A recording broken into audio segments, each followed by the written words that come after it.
This is why they call you Toxic Black, isn't it? Toxic. You had to come in here and start all that mess, didn't you? Didn't you? Didn't you? Hmm? You had to come in here and start all that mess about these damn Bryce Young bust ordeals, man. You had to come in here and start that up. I swear. I swear. I swear. Oh boy. What's going on, Panther Nation, Rockstar Gang? I appreciate everyone that's in here in this live stream. I hope everyone's having a good day. This is what I want to show y'all something. So this is what I'm going through right now. Y'all want to see something crazy? This is what I'm going through here right now. All right. Look at this. This is what I've been going through all day. Tornado warnings. Yes, thank you for the 5. Yes, guys, 5K, man. We'll do a giveaway for the 5K. I'll do something coming up. But I've been going through this. We've got wind, severe storms it started at 8 a.m. today. Looks like we're gonna get some more on Friday, apparently, but we've got tornadoes, severe weather risk, we've got wind gusts. Yeah. So right now I have been going through this, just letting y'all know. But yeah, no, I appreciate I appreciate the 5K, man. I mean, y'all have just blessed me. And it's y'all, it's not me. I mean, it is me putting the work in and obviously going live and getting posts and putting out videos and all that. But I greatly appreciate it. I greatly appreciate it. I really do.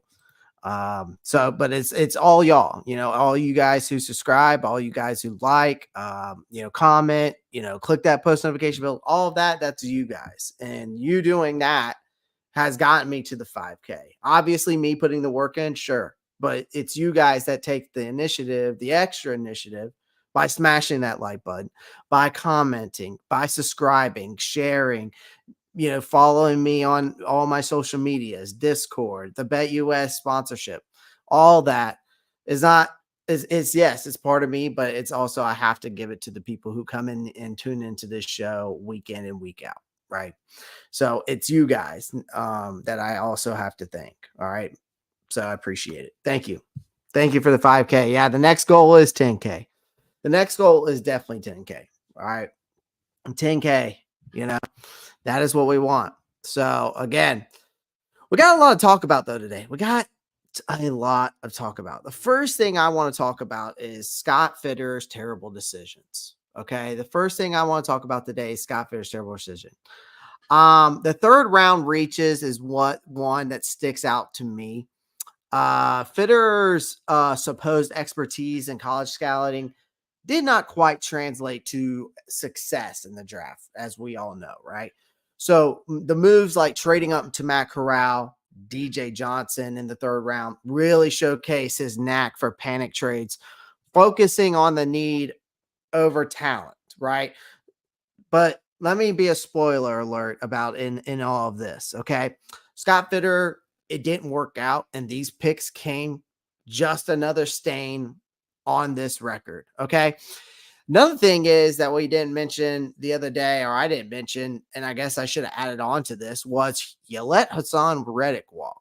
Fitterer's decision to let edge rusher Hassan Reddick walk, despite a stellar 11-sack season, was nothing short of perplexing. Reddick, eager to stay, ended up thriving elsewhere, accumulating accolades and an NFC championship and even a Super Bowl appearance. Meanwhile, the Panthers were left with regret and a defense full of holes. Sam Darnold, the debacle. I've talked about that before, but again, in this whole cornerback conundrum thing, Fitterer rolled the dice on Sam Darnold, triggered his 5th year's option before the ink on the trade deal was dry. And the spoiler alert number 2, Sam Darnold didn't pan out, leading to a benching and a hefty cap hit. So Fitterer's inability to really assert control during the chaos really makes him not just a bystander, but really an accomplice in this whole quarterback carousel, right? Another thing is, I've said it yesterday, McCaffrey, the DJ Moore missteps. You traded Christian McCaffrey and DJ Moore without securing adequate replacements to Aiken to organizational malpractice.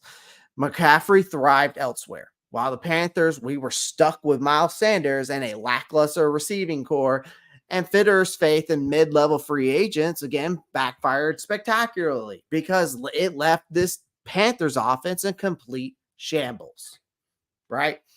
The Brian Burns blunder. These are probably the top 5 biggest mishaps, I think. That's what I'm really going over. These are the top 5s I think that he missed, right? But the number 5 for me would be the Brian Burns blunder. Handling Brian Burns' contract situation. That was another comedy of errors. Rejecting trade offers, including 2 first-round picks from the Rams. Showcased a disregard really for this team's leverage, right? Burns disrespected, neglected, might be tagged with a franchise label, but Fitter's mismanagement left a Pro Bowl talent questioning his loyalty to this team, right? You know, I mean, it's got to be that's the top 5 list for me. It's got to be a top 5 list for me. So shit stain. Yep. A new team. That's $12 ever. Anthony Brown, what's up, man? Appreciate you joining. Does it make you mad that Baker Mayfield's in the playoffs? No, I could care less, honestly. No offense, Toxic. I don't really care. I don't really care. I'm happy for Baker. Honestly, if anything, I'm happy for him. He deserved it. Very mad or offensive line stinks. Yeah. All right. Let's get into real quick, guys. Let's get into some other things. Okay. Let's get into what went wrong with this season. Let's get into what went wrong this season.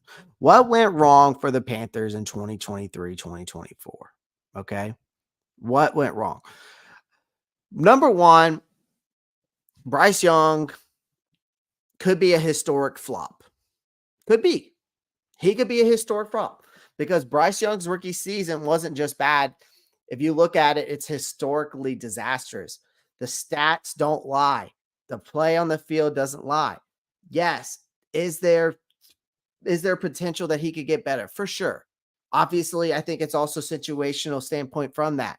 But again, his play also did not make even a fantasy owner cringe. Like if anybody had him on your fantasy team and you had to start him, it made nobody care. You weren't worried about Bryce Young, right? And the thing is that Young managed to redefine rock bottom for rookie quarterbacks. His 11 touchdown passes, fewer than a rookie with a pop gun arm. His 5.5 yards per passing attempt could make a high school quarterback blush. Let's be honest. There's a lot of work that needs to be done with that kid. Number 2, impatience at the top. The impatience at the top. That's another thing that went wrong. It all started when David Tepper, our owner, with that patient level shorter than a Vine video, really. You fire your head coach you just got, right? First season, mid-season, you fire him. Was just another, basically, it felt like it was just another day, I guarantee, another Tuesday for David Tepper, who apparently got so frustrated that he tossed a drink at a Jaguars fan, right? Now, we all know that's not apparent. We all know it happened. But that's a classy move by Mr. Tepper, because your frustrations doesn't excuse the catastrophe that unfolded on the field, right? And the whole thing is, too, another thing that has gone wrong, too, that went wrong this season was the trade fiasco, the DJ Moore departure. Those 2 things, right? You traded 2 first-round picks and DJ Moore and a second-round pick, by the way, in 2025, so next year, to move up for Young was the absolute most unattractive m- decision I've ever seen in my life. And CJ Stroud, the number 2 pick, leading the Texans to the playoffs, not only rubs salt on that wound. It's like ordering a gourmet meal, right? So think about it this way. You're at this nice restaurant. You order this gourmet meal that you love. It's you know what I mean? You know what I'm getting at here? And you get served a burnt sandwich, right? That's basically how it is. Another thing, the offensive line was a complete horror show this year. Bryce Young got sacked 62 times, second only to a quarterback who probably practices sack drills in his sleep. Left tackle Ike Ekwonu performance was a disaster, surrendering more sacks than a turnstile at a rush hour. The suggestion to move him to guard was basically and practically a mercy plea in this whole grand scheme of things, right? Number 5, too many voices and not enough wins, right? The Avengers, okay, right? The Avengers, they're here. They came to save the day. Hayden Hurst spilled the tea on the dysfunction caused by this whole quarterback heavy coaching staff. And apparently Young had too many voices guiding him. Y'all seen that video? It was his exit, it was Hayden Hurst's exit video, leading to a season resembling basically a tragedy with too many conflicting plot lines in the whole thing here. The defense, slightly less miserable side of things, slightly less miserable amidst the whole chaos. Derek Brown, the defense tried to salvage some dignity. Brown breaking that record basically was kind of like that bright spot in this whole basically sea of darkness that we've been in. Brian Burns, despite a down year, wants to be paid like a top edge rusher, but I don't see that happening. 30 million. I don't think you're worth 30 million. I'm sorry, Brian Burns. I'd love to keep you, but I don't think you're worth 30. That's just me. So good luck with that. And considering the Panthers have more urgent matters to attend, in my opinion, that's just my opinion. And that's, what everybody else thinks, right? Another thing is, now you got this whole Tepper's consultant hunt, right? Tepper's wide range search for a new coach, GMs, involves a hiring consulting firm because nothing says we know what we're doing, right? Like outsourcing your own decision-making process.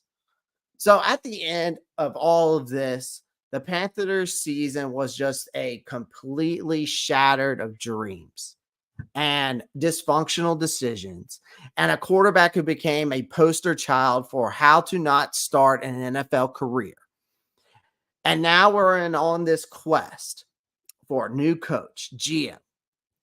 I just hope that David Tepper learned from this and can turn this thing around and will finally realize that I've been doing this wrong for how long now, and what can I do to save my ass?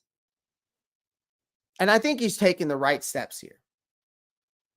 Okay, I think he is taking the right steps here.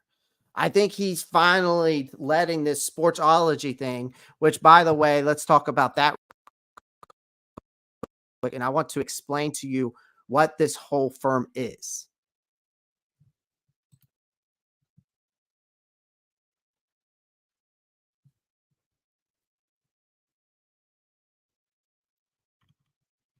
Yeah. Sorry about that, guys. I'm lagging because of the weather. It's bad weather here. So if I'm lagging, I apologize, guys. Bozeman was asked as well. Bryce is too short, dude. Stands like a statue in the pocket. What's up, Liz? What's up, Liz? Burns around 20. I mean, I'd be willing to give him more than that. I'd say 23. I'd give him 23. That's a max. That's a max. I hope he can figure out how to keep him, though. I think so, too. I'd like that, too. I would like it. I mean, I would appreciate it. I would offer Reddick big-ass contract. He's not a free agent, my friend. Nice, nice. All right. So that's what I felt like went wrong this season. Now, here's the thing that the Panthers cannot do. Bryce cannot waste another year, and the Panthers cannot waste another year on Bryce. because the Panthers are in full meltdown mode now, right? No one seems to have a clue how to fix it. You clean out it. Yesterday was a clean out day at Bank of America Stadium. You saw players packing up. The most notable departure, obviously, we all know the firing of Scott Fitter, who got the boot after 3 disastrous seasons. So they wasted no time and already lined up basically lined up a football coaching speed dating session and interviewing candidates faster than fans can say, what the heck happened, right? Tepper's quick trigger finger is what's happening now. David Tepper's impatience is basically legendary. Let's be honest, because now he's playing a real life game of Madden with the Panthers and this coaching staff. If you think about it that way, you fire Scott Fitter. You're reaching out to 9 coaching candidates before the echoes of the abysmal season have faded. Is a new level of quick trigger. Now, it's like he's on a mission to collect head coaches like trading cards. So then you got a consulting firm versus now common sense, because Tepper's decision to hire a consulting firm to assist in this whole coaching search, to me, is a little head scratchy. Okay. Is this a football coaching search or a corporate merger? That's the question. Maybe they should consult a Magic 8 Ball instead. I don't know. It might have a better insight. You know what I mean? And then Hayden Hurst drops that bomb, right? We were just talking about that. Dropped that bomb, didn't hold back, calling the Panthers offensive dysfunctional, and according to him, there was too many chefs in the kitchen, as he liked to said, and we were just talking about that. And especially when it came to guiding a rookie quarterback in Bryce Young. And it's like a recipe for disaster where everyone insists that they're the best cook in town, right? But we were the ones that were fooled. We were fool's gold on this all-star coaching staff. The Panthers tried assembling an all-star coaching staff, the Avengers, right? Hoping for the football dream team, and instead they got a nightmare. So the thing is that Hurst's revelation that there are too many opinions drowning out each other in this coaching chaos speaks volumes, because this is the NFL, folks, okay? It's not a reality TV show, okay? And quality matters more than star power, okay? And now you got to think about David Tepper's coaching carousel, right? He's now on his 4th head coach in the past 6 years. That's not counting interims. So if he keeps this pace up, right, he'll need a revolving door at the head coaching office. And maybe he should consider investing in a coaching for dummies guy while he's at it, right? I mean, you might as well. Maybe some reading would do you some good. You know what I mean? And defense versus offense. The defensive staff seem to have it put together, in my opinion, thanks to the pre-existing connections and the shared visions that they already had. And meanwhile, you had the offensive side that resembled a chaotic sitcom plot, basically, with coaches literally texting the owner, behind others' backs. This is football, folks. It's not a soap opera. So let's keep the drama on the field, okay? The rookie quarterback, Bryce Young, then got caught in these crossfires, okay? The supposed savior found himself caught in the crossfire of this whole coaching chaos, too many voices, right? Conflicting advice, and a season that felt like just a tragedy of multiple proportions, right? And at least he didn't sugarcoat it and admit that there were indeed too many cooks spoiling everything, right? He didn't say that. So in the grand scheme of all this, guys, the NFL chaos, the Panthers are setting new records for dysfunction, basically, right? Because now they're on this coaching search. You're hoping that David Tepper learns from these past mistakes and hopefully lets the next coach and GM build a staff without turning it into a reality show. because otherwise Bryce Young might need some earplugs for this next upcoming season to drown out the whole of all these cooks that are in this kitchen of coaching wisdom. But this whole sportsology thing, so let's talk about that, right? Because here is the thing that I don't understand, okay? That hiring firm went to work. I'll give them that. I will give them that they are going to work. Finding a GM first, yes, absolutely. You gotta don't do it ass backwards, man. Please don't. Please. That is ass backwards going coach then GM. It's the GM, and then the GM should be able to hire the coach. But I don't know if they're going to do that correctly, right? We there are so many knowns and unknowns with this team that what do you believe, right? Tepper has learned honestly nothing. Gonna be more of the same until he get out of his own way, and we'll see if he does. And we'll see if he does. So let's talk about this like sportsology thing. So I did some research on these guys. All right.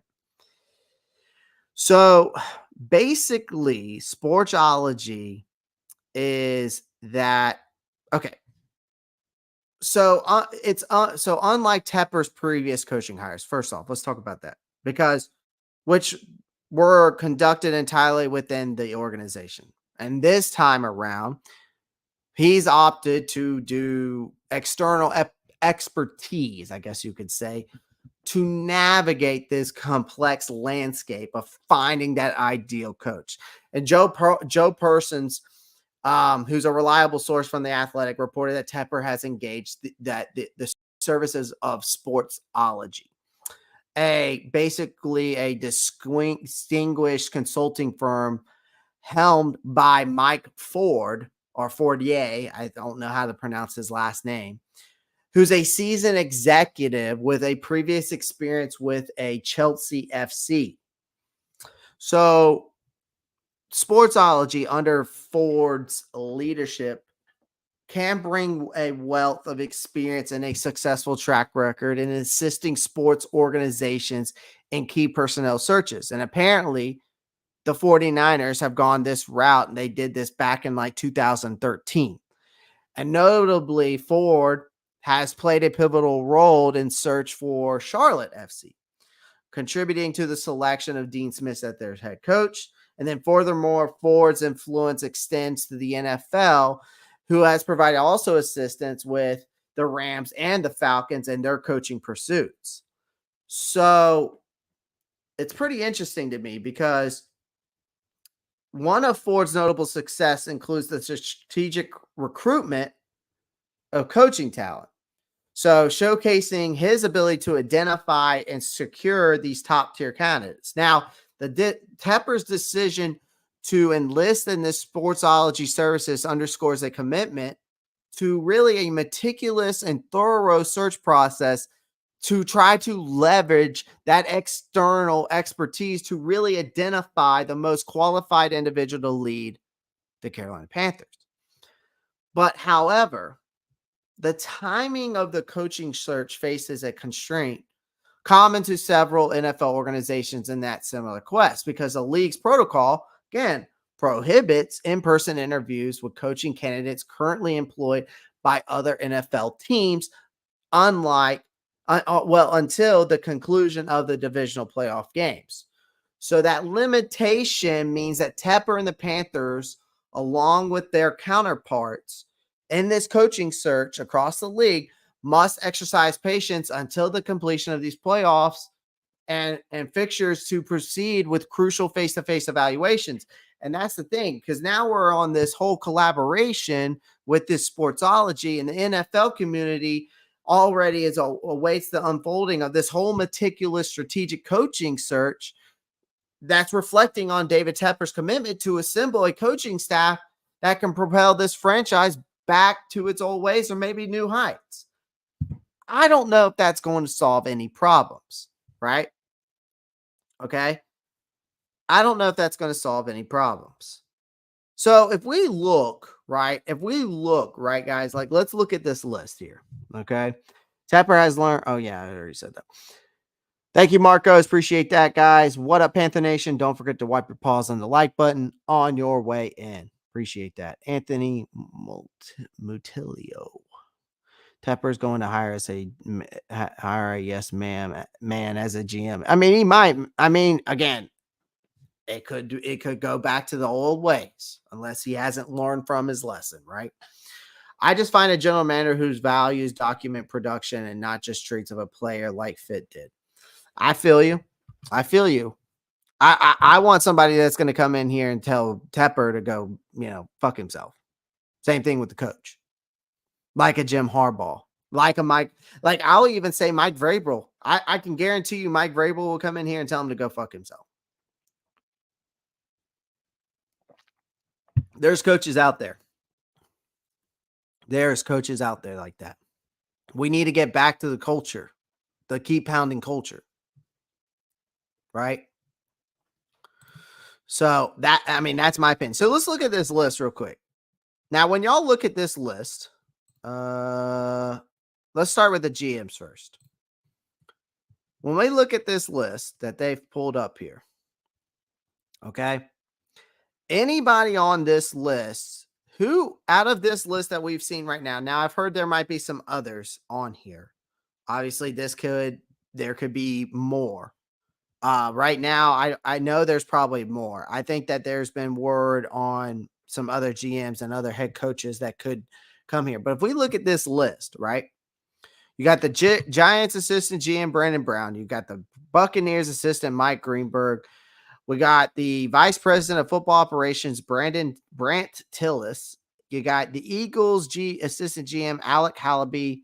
You got the Saints assistant Kai Harley, and you got the Ravens vice president of football administration Nick Mateo. Colts assistant GM Ed Dobbs, and then Raiders interim GM Champ Kelly. So when you look at this list, guys, who actually sticks out to you? Like, let me know in the chat right now. Like, who in this list right now actually stands out to you as that guy for you on this list? The Raiders.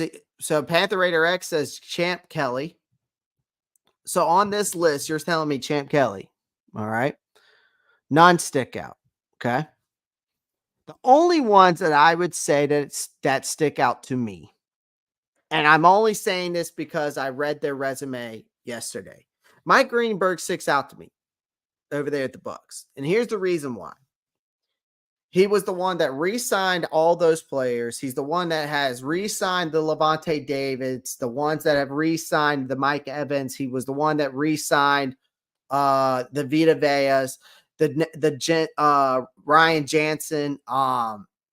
He also was the one that helped them. He was the one that helped and the scouting and the free agency process of when they built that Super Bowl team for Tom Brady.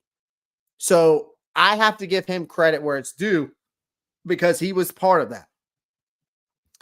He's also helped the Bucs win 3 straight NFC South divisional titles, who's been very good at navigating cap space. So that's good.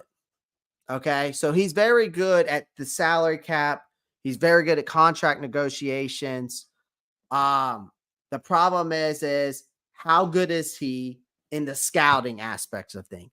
Can this guy actually scout out talent and bring in, if we asked him to say, hey man, you're the GM, can this guy actually bring us talent through the draft? Right? That's been the biggest issue with Scott Fitter, right? The draft has not been very good to us. Okay.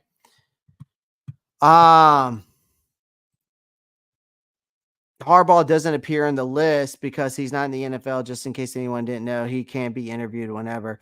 Apparently from a podcast, I'm not sure what it was, said that they've reached out to and requested an interview. So, but with him being with the Bucs, would he come to Carolina though? That's a good question.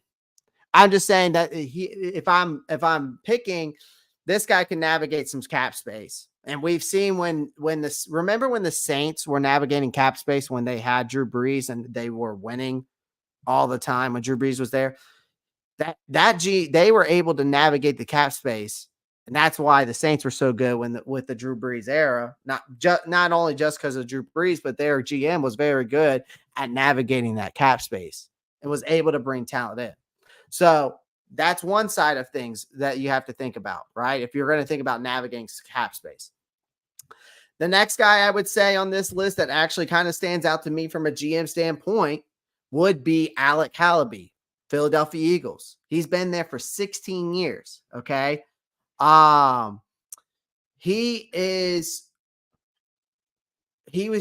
moved up through player personnel apparently from his thing. But the thing when I evaluated this guy's resume, he is very analytical when it comes to his decision making. Now, he is very good when it comes to strategy and other things like that within the football operations in the front office. Again, some of these GMs that they're looking at for me, though, is like when I read these people's resumes, how good are they at scouting? A lot of these guys are like more like corporate. The problem is with some of these guys on this list is they're more corporate than they are player scouters. They are very more corporate style. They're very more analytical style numbers guys. They're more of a numbers. They're more numbers than anything. So that's the issue with me when it comes to some of these guys on this list. Now, if I was to look up, so like for Brandon Brown, so let's talk about him real quick. They only have a short version of him. I'm going to find the long version of him real quick because I think I talked about him yesterday, actually. So he is the one that helped them basically rejuvenate that roster there last season for the Giants. He's the one that helped them instrument that roster and earned that first postseason berth for them in 6 years. Okay, he's the reason that. Now, before that, he spent 5 seasons with the Philadelphia Eagles. Okay, and then he got promoted to the team's director, whatever, a player personnel. But he was the one that oversaw the Eagles pro scouting department and did crossover work on the college scouting side.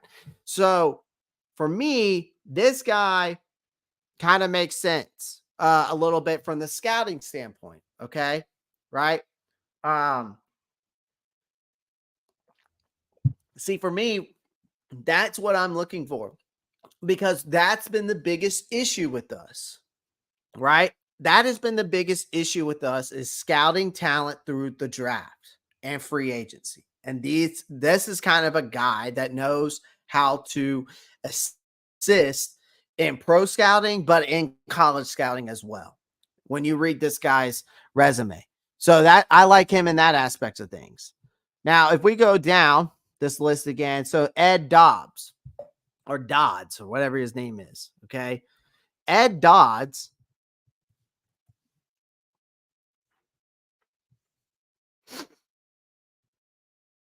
So Ed Dodds. So let's get to know Mr. Ed Dodds. What if the Panthers, Nathan Elliott comes in and says, what if the Panthers hired assistant GM from Buffalo?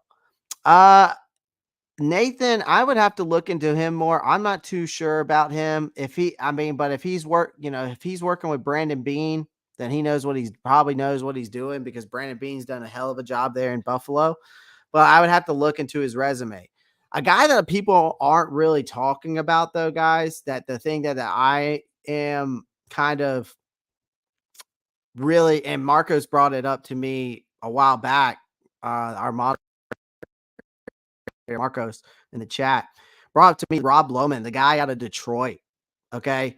The guy out of Detroit. I actually tweeted about him last night. And I was saying, why hasn't that guy's name been brought up in this situation, especially if you're looking at Ben Johnson, right? Because if you're looking at Ben Johnson, And I know that they were saying, well, why not Ray Agnew? Because they've got a close relationship. Sure. But if you go look at Rob Lohman, that guy has experience as a pro and college scouter. He's been with the Lions for 14 years. He was 7 years as an area scouter and a college scout coordinator there. Then he transitioned to the pros in 2014. So you look at, and then go look at the Lions past drafts. If you go look at the Lions past drafts, that guy's got a lot of credit to be deserved. So Rob Lohman's a guy to go look up. I wish that his name would get thrown around into this mix. I don't know if it will. I think that Rob Lohman could be a very good. I think Rob Lohman could be a very good pick. I think Rob Lohman could be a very good one. So let's get into Ed Dude or Dodd. So let me get to know this guy a little bit more. They only got like a short version of this guy in here. So I want to get to know this guy a little bit more. Where are you at, Mr. Ed?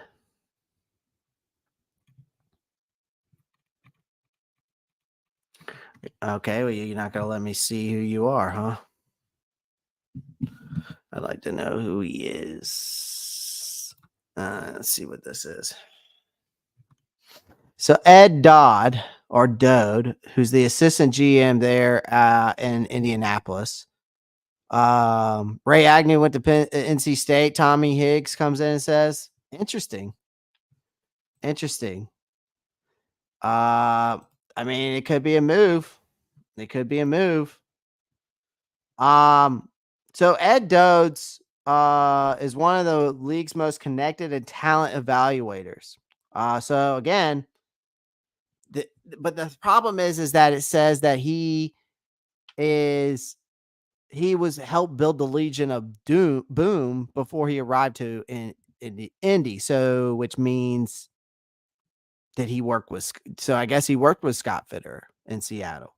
So was this the guy who was helping recruit that in the draft and all that? But then he became the assistant GM in the Colts. And then he's been the big part of their playoff contender under two different head coaches. So that's interesting.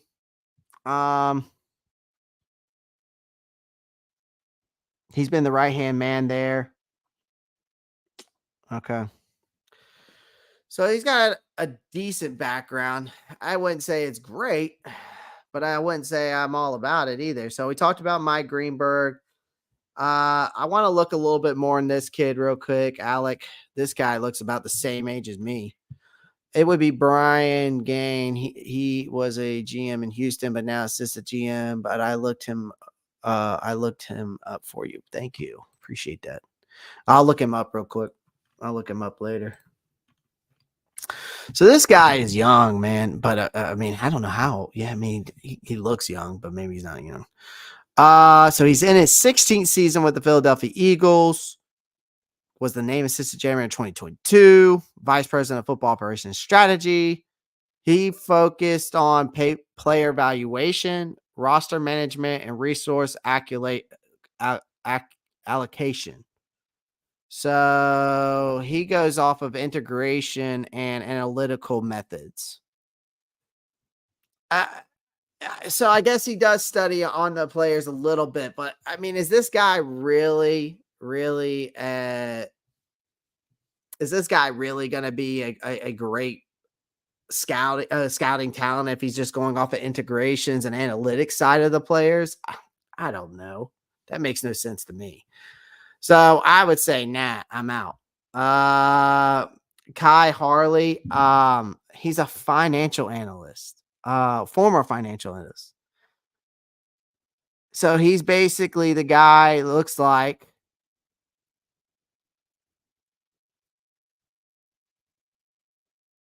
Basically, he's just he done it all for there. So let me look him up real quick. Kai Harley. So this guy, I doubt's coming here. He's on a different team, or he's in the NFC South. Assistant GM, vice president, or assistant general manager, vice president of football operations. He's been with the Saints. He's been in Saints for 16 years, was 23 years in National Football League. His primary focus there was contract negotiation, planning, and management of the Saints salary cap and roster management. So he works in conjunction with player personnel department, making players' acquisitions fit with their salary cap structure. He works closely with the pro and college personnel departments in preparation for agent and NFL drafts, contract negotiations. Okay. Roster management. Okay. Salary cap administration, manager of labor. Okay. I mean, I don't know if this guy would be a great draft scouter. I mean, it doesn't seem like, for me, looking into his resume, he's more of just another salary cap guy who works with the players on really their roster management and based off the salary cap and trying to make players sign to fit their salary cap structure. He helps prepare for the free agency in the NFL draft, but it doesn't seem like he's a guy that's going to go out in these drafts and be like, well, we should get that guy. Like he's not a talent evaluator. Like if I'm getting a GM, again, for me, for the Carolina Panthers, I think we need a guy that can evaluate talent. I just don't understand. I just think that's the best route for us.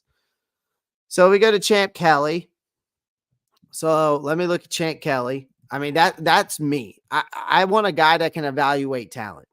And if you can, great. Count me in.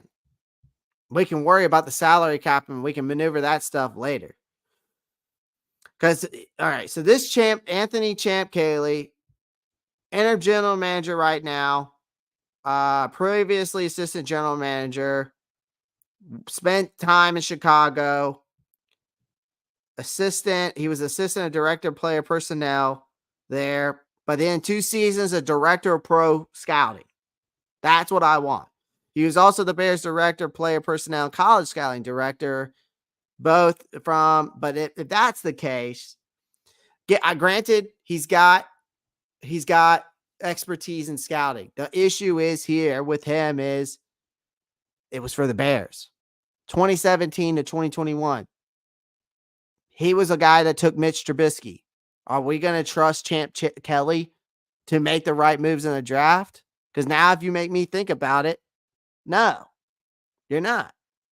You're not going to make me think that this guy can be a true GM, especially when it comes to player scouting, whether it's pro or college, especially if he came from Chicago and he was there from 2017 to 2021. And you're going to tell me this guy should be our next GM? Someone explain, that's what I want someone to explain to me. Okay. Not very good. If I had to say so myself, because yeah, you might have got some guys. You might have got some guys. Maybe he might have got Jalen Johnson. He might have got Jalen Johnson, or he might have been one of the guys that got, who else they draft over there? Someone named someone that was very good in Chicago Bears in the past, 6 seasons that maybe this guy drafted. Can you name someone? Maybe Jalen Johnson, but then maybe that's about it. I mean, I can't think of anybody. Maybe Cole Kmet. I don't know. I would say no. That's all I got to say to that. Nick Mateo, Baltimore Ravens. Now, this guy could be an intriguing guy. This guy could be intriguing because look at the Ravens. Nick Mateo for the Ravens. So he's got 4 seasons with the Baltimore Ravens. All right. He's got 4 seasons with the Baltimore Ravens. He oversees all areas of the football administration. Day-to-day salary cap management, general roster transactions, has negotiated contracts for all 37 draft picks during his time, plus several free agents. Interesting. Has worked on extensions, for a number of key Raven players, including Mark Andrews. Let's see. What I want to know is okay, so now they're giving his accolades with negotiation contracts. So he's very good at negotiating, sounds like. So negotiated contract for free agents like Morgan Moses, Marcus Williams, Kyle Fuller, Kevin Zietler, Mark Andrews, Ronnie Staley, Chuck Clark, Sam Koch. He also negotiated contracts for Marcus Peters and Pat Ricard. But can he scout? That's the question. Can he scout? No, it doesn't sound like he's much of a scouter. He's just a negotiator. So, I mean, like, that's what I'm getting at here. Can these guys scout? So far, the only person that I've seen that might be able to scout, really, might be the only person, Brandon Brown, or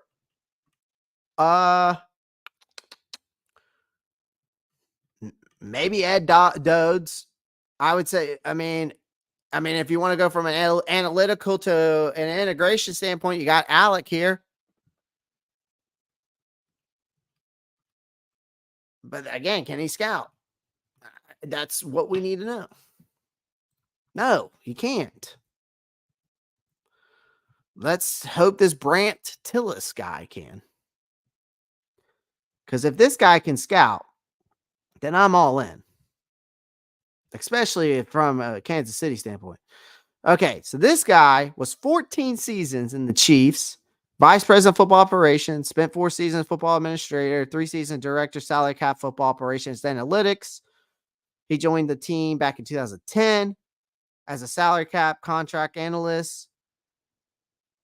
He works in all aspects of the football operations, salary cap management, roster strategy.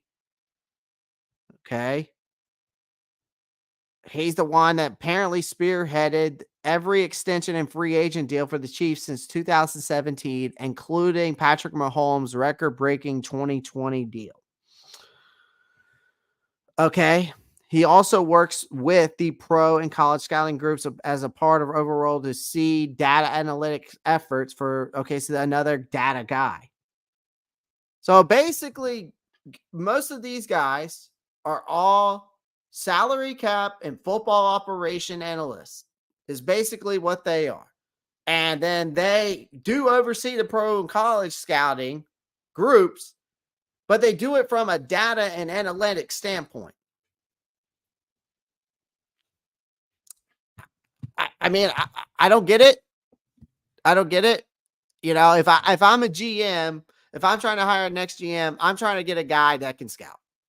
Plain and simple as that. Because again, what has the Carolina Panthers done in these past couple of years in the drafts? Besides Derek Brown, Brian Burns, I guess you could say J.C. Horn, but in the past couple of years, besides maybe those 3 guys, and if I'm missing anybody else, what have we done in the draft? Besides those 3 guys, maybe, in the past couple of years. Nothing. We have nothing to show for in these drafts. So we need a guy that can scout. This is great on the business side of things when it comes to contracts, negotiations, maneuvering the cap space. Sure. But on the other side of things, you got to find, I think that when it comes to a GM, I need a guy that's a well-balanced who can do both.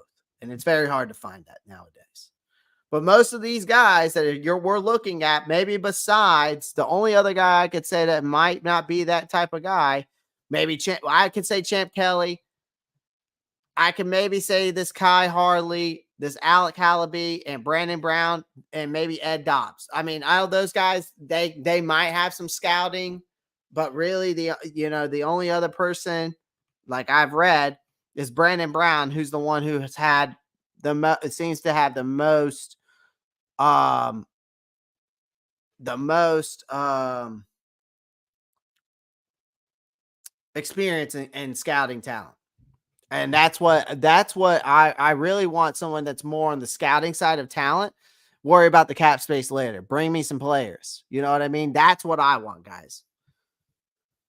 So from the GM standpoint, if I missed someone else, Nathan mentioned this guy. So let's look into this guy real quick.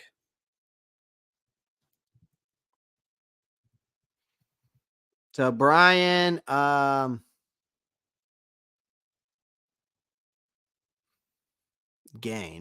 Gain. Let's look him up.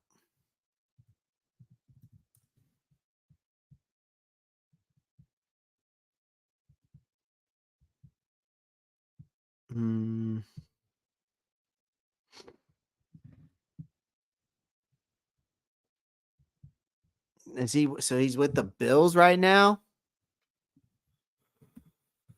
Okay, let's see. Brian Gang, Buffalo Bills. Where's his profile?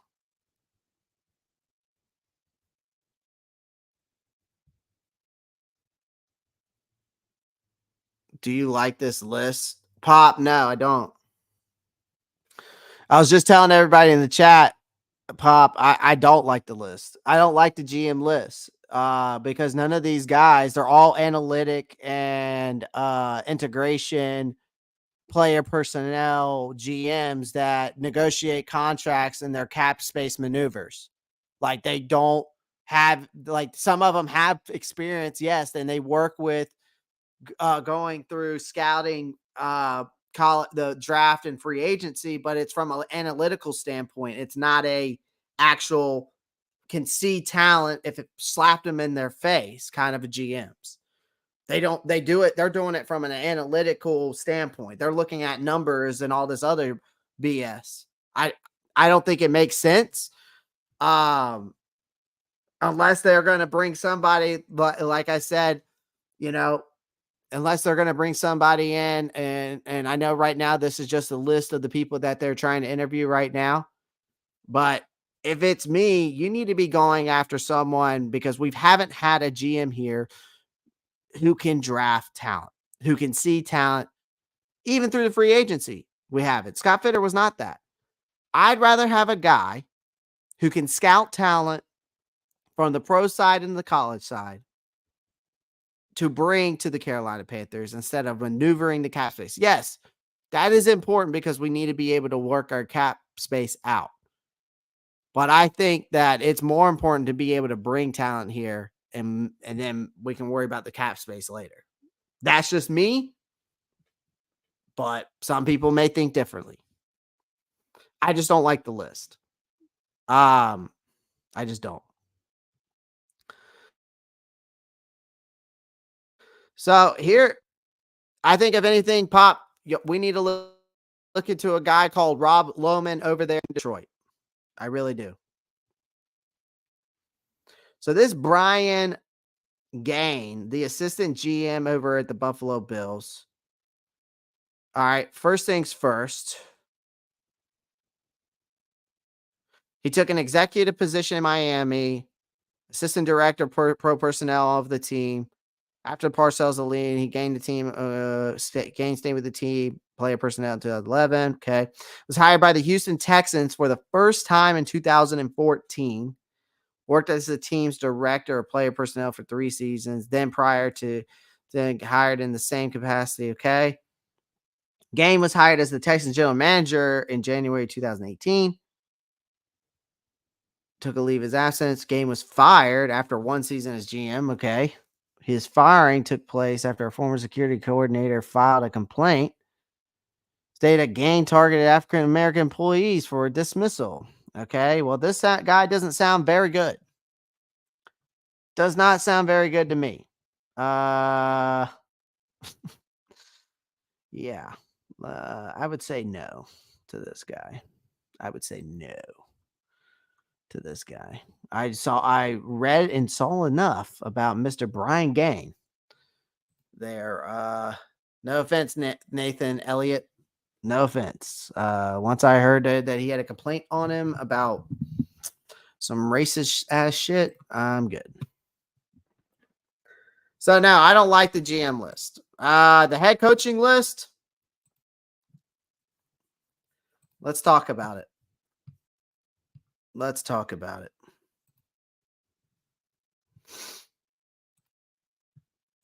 I don't like the GM list. Again, if you want to hire a GM, you either go after Adam Peters, you either go after Rob Lohman, Ray Agnew.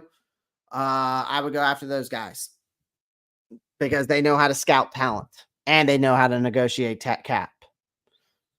That's who I would target. Okay. That's just me. Now we look at this list.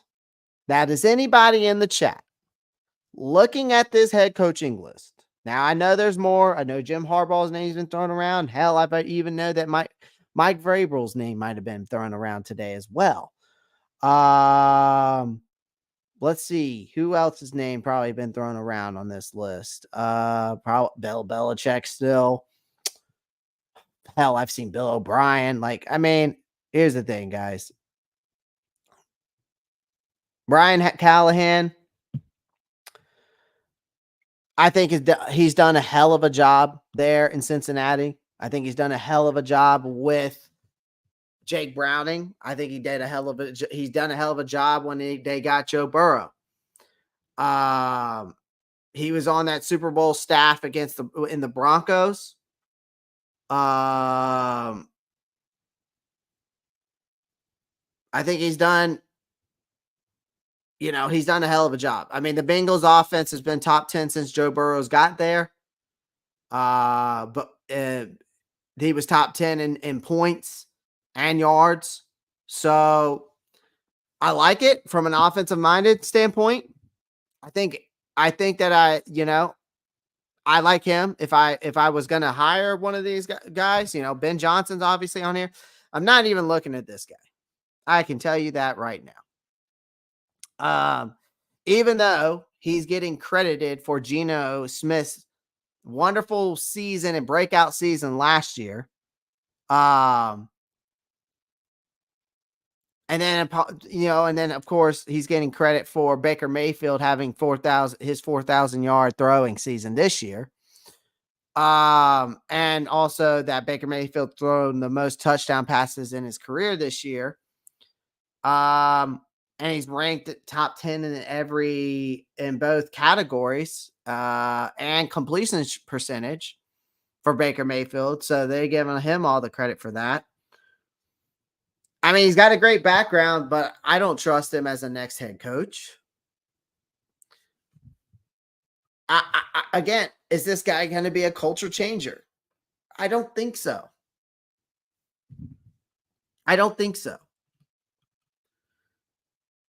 Ben Johnson. I like it, but is he a culture changer?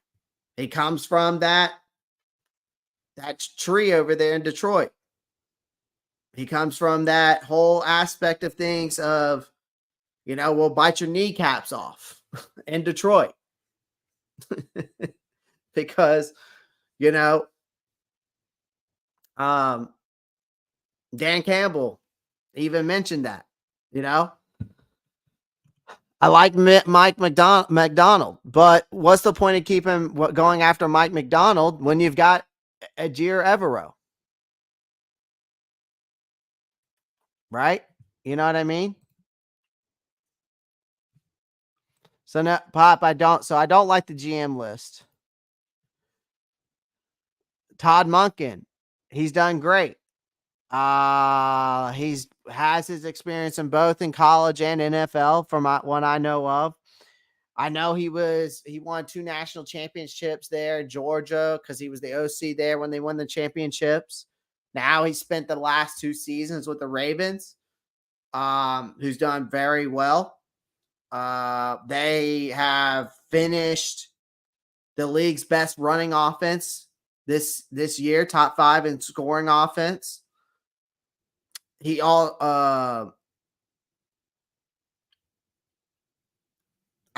look what Todd Monken's done with Lamar Jackson. It even says it right there. Most passing yards and highest completion percentage of Lamar Jackson's career.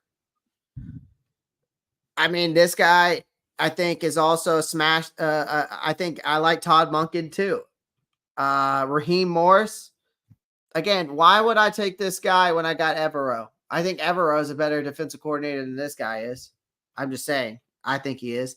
Dan Quinn obviously has head coaching experience, has made a Super Bowl appearance, right? He's also was a coordinator for the Seahawks when they were that Legion of Boom there, right?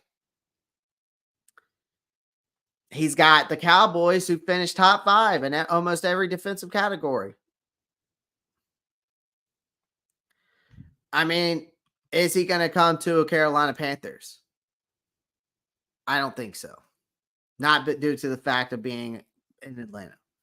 Bob Slowick. Do I trust a guy that's been a first-year offensive coordinator? No, I don't. Frank Smith. He started in the college. I know a lot about this guy. He started in college. He was with the Saints at one point. He was a positional coach when he got to the NFL before he moved up. Now he's been in Miami for the past 2 seasons. But again, the Dolphins are first in total offense this season. Tua leads the league in passing yards and is second in passing yards per game. I mean, yeah, these guys have good resumes, but first season OC, Bob Slowick, Dan Quinn, I don't think could be a head coach again, and he's probably smart if he never head coaches again. He should just stick to defensive coordinating and getting paid that way. Raheem Morris, I don't think is any better than I think Evero's a better coach than him. Todd Monken, I like. All right. Ben Johnson, I like because of the background he come from. Okay. Plus, he's a North Carolina boy. Plus, he's from Charleston, South Carolina. So I like him. And I would even take a shot at Brian Callahan. But other than that on this list, and Mike McDonald. But other than that on this list, are any of these guys culture changing head coaches? Are any of these guys the next Mike Tomlin, the next Bill Belichick, the next who's a culture changing head coach? I'm trying to think here. Are any of these guys that, right? Are these guys going to change that culture here? I don't think so. Because, I could be wrong. I could be wrong. But you got to bring in a culture changing head coach. Plain and simple as that. GM side, I want a guy that can scout talent and say that guy can play some fucking football. Right? That guy's got it. Right? Or that guy could be, will be a developmental player, but he's got it. He'll be good in future. Right? Coaching side, I don't care how much coaching experience you have, really, for me now at this point. I just need someone that's going to come in here and change the culture, because if you change the culture back, you're going to bring that keep pounding winning ways back to Carolina. And if you can do that, then you've got my vote. You've got my vote. But again, are any of these guys culture changing head coach? I don't know. We can look at their resumes. We can look at these guys' resumes. We can look and read what they've done. But are they are these guys culture changing head coaches? That's what it comes down to. But off this list, again, I'd probably say Mike Callahan, Ben Johnson, Mike McDonald, Todd Monken, and maybe Frank Smith. But other than that, that's it. I think priority number 1 for the Carolina Panthers has to be Jim Harbaugh. It has to be Jim Harbaugh. And the only reason why Jim Harbaugh has not been mentioned,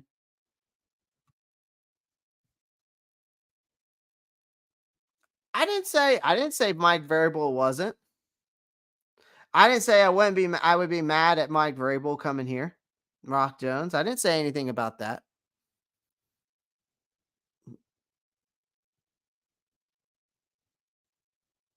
You know, I didn't say I'd be mad at Mike Vrabel. I think Mike Vrabel would actually be a very good hire because he's had shit quarterbacks since he's gotten to Tennessee.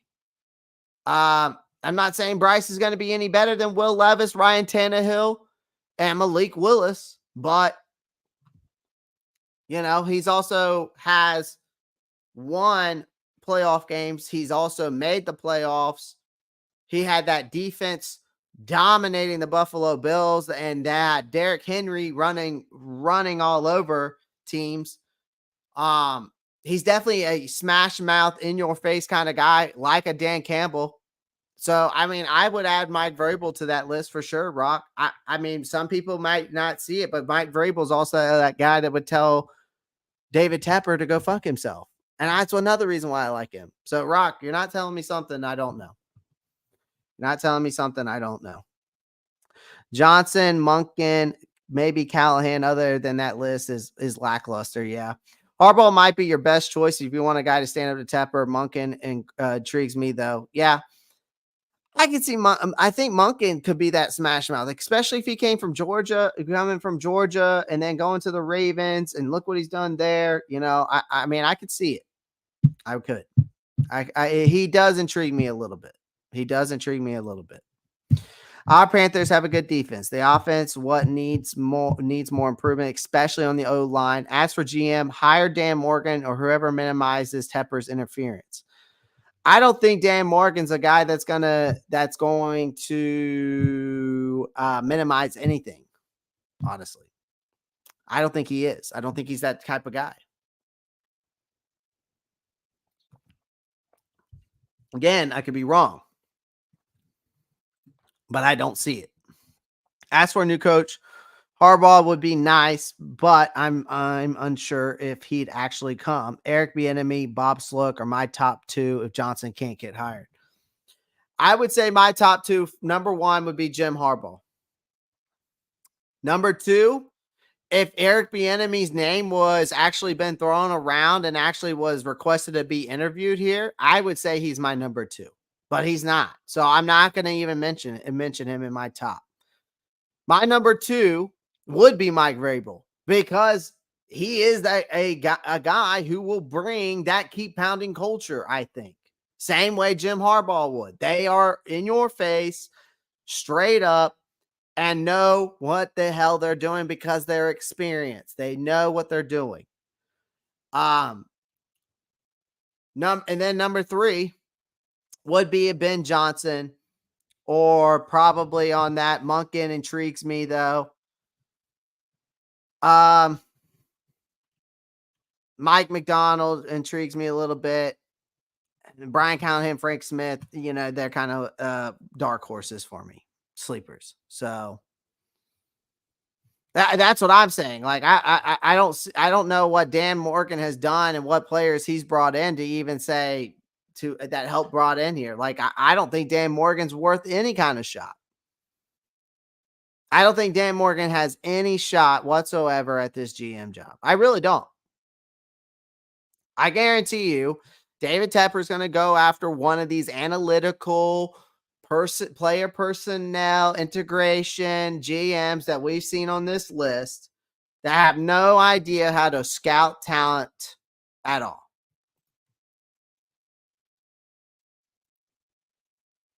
Yes, but he's also a first-year offensive coordinator, Rock. So I'm not going to hire a guy after 1 year as an offensive coordinator. I'm just not. I don't think that makes any sense.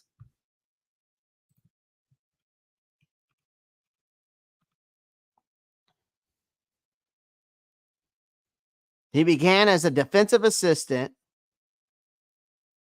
in Washington, yes. Spent 2 years with Pro Football Focus. Then re-entered the coaching with Kyle Shanahan at 49ers.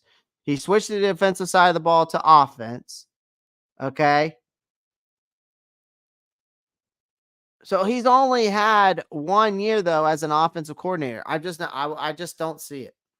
I just don't see him. He might be another Shanahan, but I don't know if I'm willing to risk that off of a guy who's only had 1 year as a true offensive coordinator.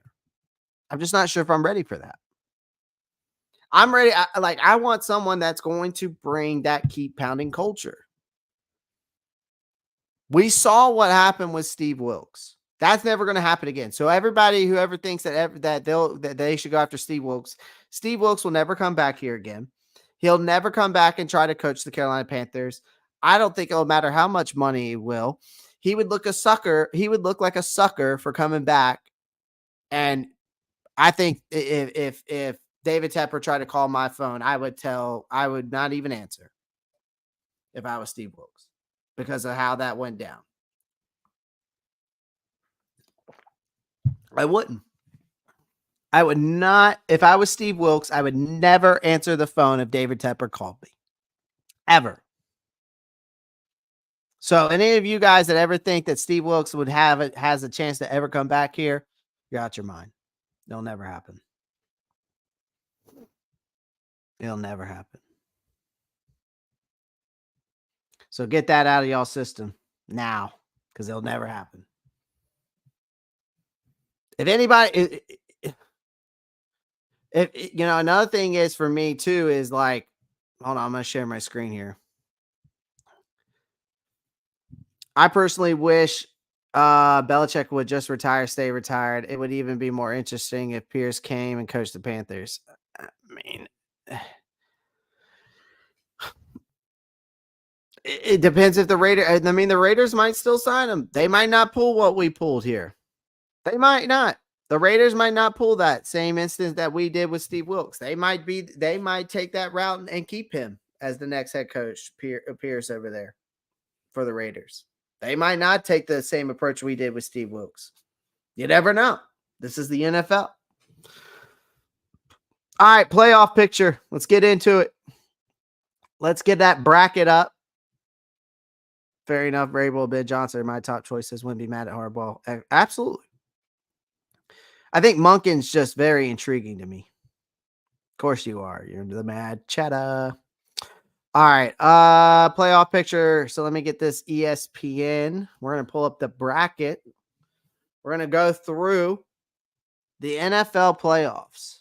The NFL playoffs. Let's get into it here. Actually, is there an NFL playoff thing here? I need to find the bracket. Playoff machine. Here it is. Maybe this is it. Aha. No, this is not the playoff machine, is it?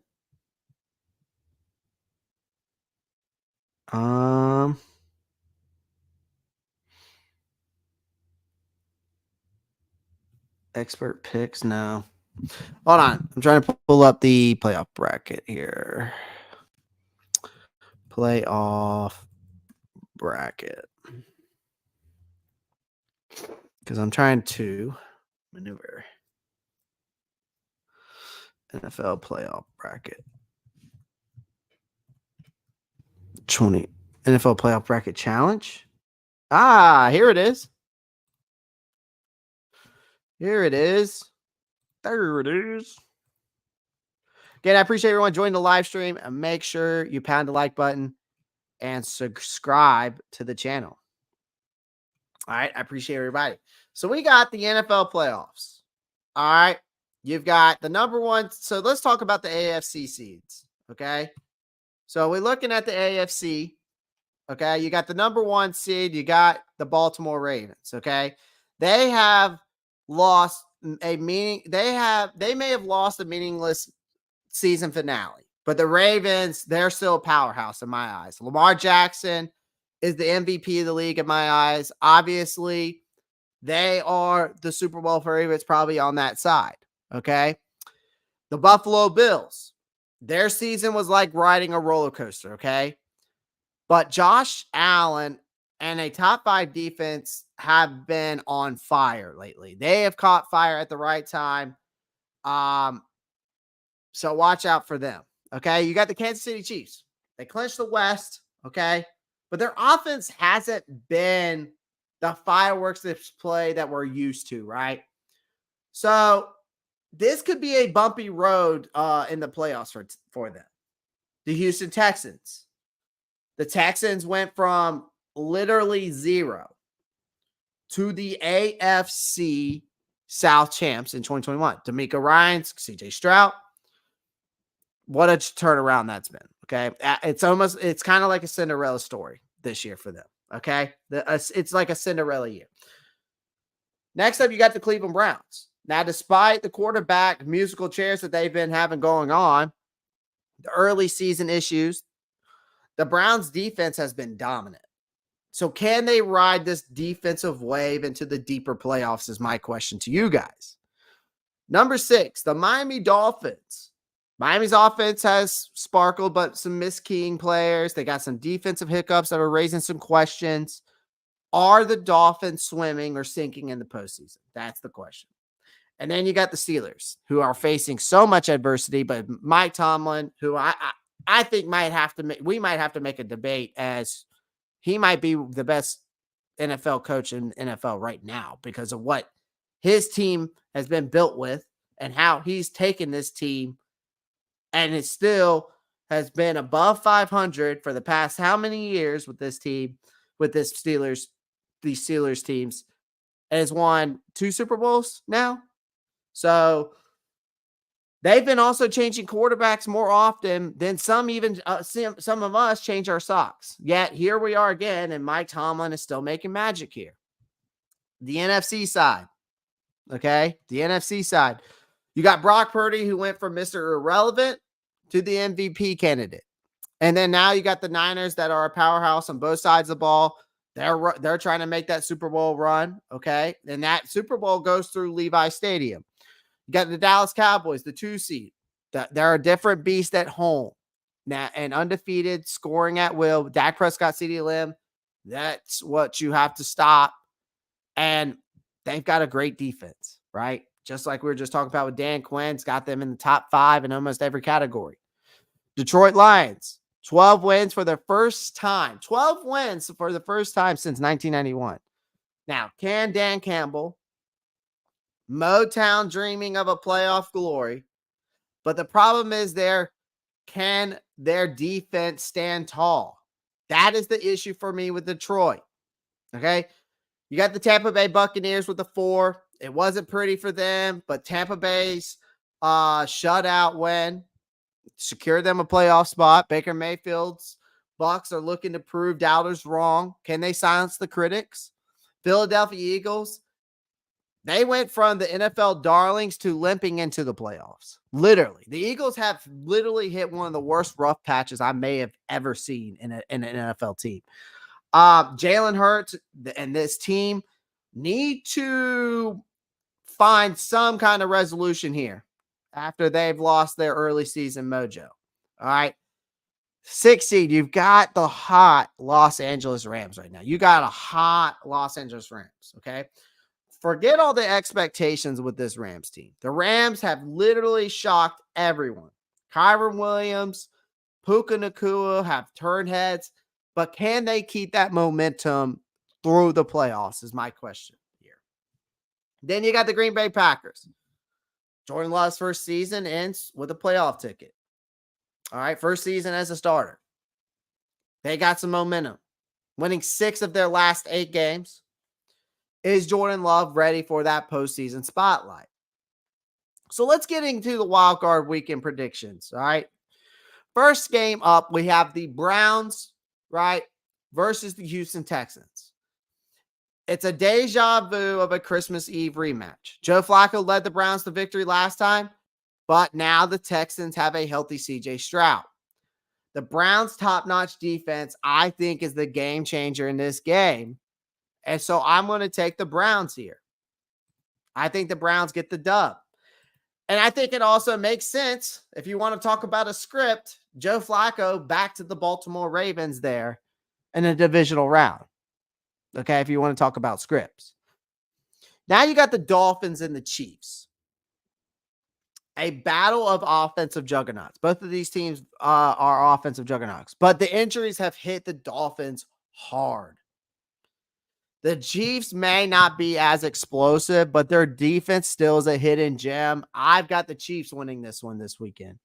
So give me the Chiefs. Now, Steelers and Bills. Bills are riding on a winning streak. Josh Allen's a playoff veteran. The Steelers' defense is strong, but they're outgunned. I got to take the Buffalo Bills here. All right. Let's get to the NFC side now. You got the Packers and Cowboys. Green Bay has a bright future. Dallas at home's a different beast. Okay. They're going to turn that AT&T Stadium to a fortress, guys. So give me the Dallas Cowboys in this one. All right. Next up. Okay. Next up is the Rams and Lions. Stafford returns to Detroit for a showdown with Jared Goff. Both teams boast offensive firepower. The defense might take a backseat. I think this is going to be a nail biter of a game. I think the home field advantage there for the Lions kind of tips the scales a little bit. I think it's going to be close, but I'm going to take the Lions. I'm taking the Lions in that matchup. The next one, this is my upset. The Eagles have literally stumbled into the playoffs, while the Buccaneers really have just silenced doubters. Philly's defense has flaws. I'm going to take the Buccaneers. I think the Buccaneers get the upset. So for me, I took the Browns over the Texans. I took the Chiefs over the Dolphins, the Bills over the Steelers, the Buccaneers over the Eagles, the Lions over the Rams, and the Cowboys over the Packers. That's how it's going to play out. And then I see this happen. I mean, and we can probably say the Bills, the Ravens over the Browns if y'all want to, whatever y'all want. 49ers, Cowboys, or Cowboys, whatever. So, but this weekend I've got the Bucks, Lions, Cowboys, the Bills, Chiefs, and the Browns this weekend.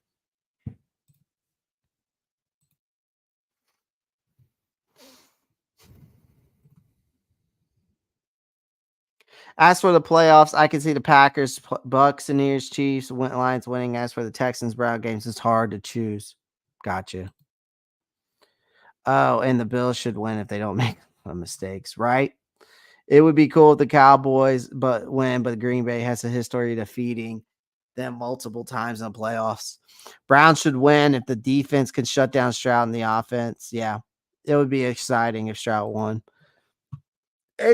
Listen, again, I've seen people pick in here where they pick the Rams and the Bucks, win. I've seen guys go like this: Rams, Cowboys. I've seen Browns and Bills in that championship. I've seen people do that. I don't know. I've seen other people who pick it like that. I'm not a fan of it. I like my picks for this week though. So yeah, like I said, give me the Bucks, give me the Lions, the Cowboys, give me the Browns, give me the Chiefs, and give me the Bills in these games. So, well, guys, that is your playoff picture. I appreciate everyone joining the live stream. We talked about a lot. We talked about every GM and every coach for now that we've seen on this opening list. It's going to be interesting seeing how this team plays out, how David Tepper approaches this whole GM and next head coaching thing, especially with this whole sportsology firm. As of right now, from the GM candidates, I don't like any of them. Again, I think that Adam Peters, Rob Lohman, those kinds of guys is what we need to go after. We need to be going after guys that can scout talent, not only in the pro ranks, but in the college ranks, because we have been very terrible when it comes to drafting and bringing in the right free agents to our team. As the head coaching side, again, like I mentioned before, I want a changing head coach. I want a Brian Flores. I want a Mike Tomlin, a Mike Vrabel, a Jim Harbaugh, a Bill Belichick. I want those kinds of guys to bring back that keep pounding, winning culture here. And those are kinds of the guys that can do it. If I had to pick from that list, though, there's only a few. I would say if I had to pick from this list that we went over, right? My number one on that would probably be Todd Monken. Number two, Mike McDonald. And number three, Ben Johnson. Okay. And then I would probably say my dark horse or my honorable mentions, maybe Brian Callahan, Frank Smith. And then I would say the rest of the guys are dark horse and sleepers. I think there's Mike Vrabel and Jim Harbaugh, even though weren't thrown on that list, would be guys to look at. I think the number one on my list right now is Jim Harbaugh. My number two would probably be Mike Vrabel. Some people might not believe in that in Mike Vrabel, but I think Mike Vrabel would be a hell of a good coach here because he is that Dan Campbell style of coach, and that's what we need. Someone who's going to get in your face and also tell your owner to go sit your ass down.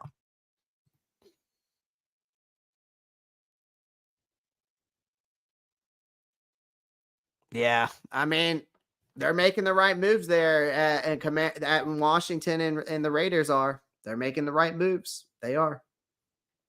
Guys, I appreciate everyone joining the live stream. I'm gonna hop off of here. Make sure you pound that like button, subscribe to the channel. Make sure you join the Discord and follow me on all of my social media. Check out betus.com. Make sure you check it out. Sign up for free today. Okay. Sign up for free today. You get 125% bonus on your first initial deposit. Okay. All right.